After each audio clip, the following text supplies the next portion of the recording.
ಇದೇ ಬಳ್ಳಾರಿ ಗಲಭೆ ವಿಚಾರಕ್ಕೆ ಸಂಬಂಧಪಟ್ಟಂತೆ ಕೇಂದ್ರ ಸಚಿವೆ ಶೋಭಾ ಕರಂದ್ಲಾಜೆ ಅವರು ಕೂಡ ರಿಯಾಕ್ಷನ್ ಕೊಟ್ಟರು. ಸರ್ಕಾರದ ವಿರುದ್ಧ ವಾಗ್ದಾಳಿಯನ್ನ ನಡೆಸಿದ್ರು.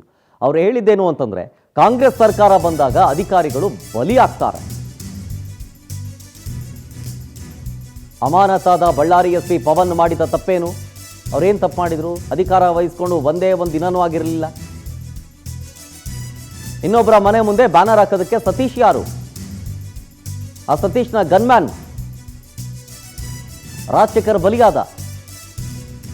ಸತೀಶ್ ಗನ್ಮ್ಯಾನ್ನಿಂದ ಇದಕ್ಕೆ ಯಾರು ಹೊಣೆ? ಬಳ್ಳಾರಿ ಕಾಂಗ್ರೆಸ್ ಶಾಸಕ ಭರತ್ ರೆಡ್ಡಿ ವಿರುದ್ಧ FIR ಆಯಿತು. ಅವ್ರ ಜೊತೆ CM ಜಮೀರ್ ಕೂತ್ಕೊಂಡು ಚರ್ಚೆ ಮಾಡ್ತಾರೆ ಅನ್ನೋದ್ರಲ್ಲಿ ಅರ್ಥ ಏನಿದೆ? ಪವನ್ ನೆಜ್ಜೂರ್ ತಂದೆ ಮೇಲೆ ಒತ್ತಡ ತಂದು ಪ್ರೆಸ್ ರಿಲೀಸ್ ಮಾಡ್ತಿದ್ದಾರೆ.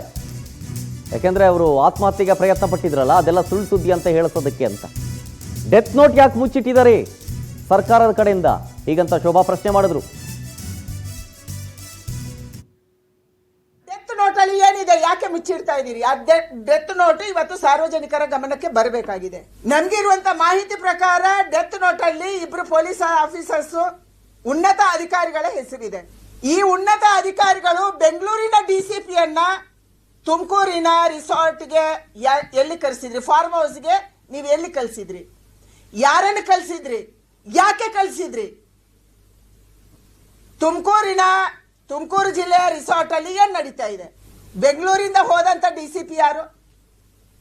ಅವ್ರು ಯಾಕೆ ಹೋದ್ರು? ರಾಜ್ಯದ ಉನ್ನತ ಪೊಲೀಸ್ ಅಧಿಕಾರಿ ಅವರನ್ನು ಯಾಕೆ ಕಳಿಸ್ಕೊಟ್ರು? ಪವನ್ ನೆಜ್ಜೂರು ಮಾಡಿದ ತಪ್ಪೇನು? ಬಳ್ಳಾರಿ SP 1ನೇ ತಾರೀಕು ಅವರ ಅಪಾಯಿಂಟ್ಮೆಂಟ್ ಅಲ್ಲಿಗೆ ಆಗುತ್ತೆ, ಅವ್ರಿಗೆ ಟ್ರಾನ್ಸ್ಫರ್ ಆಗುತ್ತೆ. ಹೊಸದಾಗಿ ಅವರು ಸುಮಾರು ಮಧ್ಯಾಹ್ನ ಮೇಲೆ ಚಾರ್ಜ್ ತಗೊಂತಾರೆ. 3-4 ಗಂಟೆಗೆ ಚಾರ್ಜ್ ತಗೊಂಡು ಸ್ಟೇಷನ್ ಅನ್ನ ಪರಿಚಯ ಮಾಡೋದ್ರ ಒಳಗೆ ಬಳ್ಳಾರಿಯಲ್ಲಿ ಗಲಭೆ ನಡೆಯುತ್ತೆ. ಗಲಭೆ ಯಾರಿಂದ ನಡೆಯುತ್ತೆ? ಕಾಂಗ್ರೆಸ್ MLA ಭರತ್ ರೆಡ್ಡಿ, ಅವರ ಆಪ್ತ ಸತೀಶ್ ರೆಡ್ಡಿ ಒಬ್ಬ ಶಾಸಕನ ಮನೆ ಮುಂದೆ ಹೋಗಿ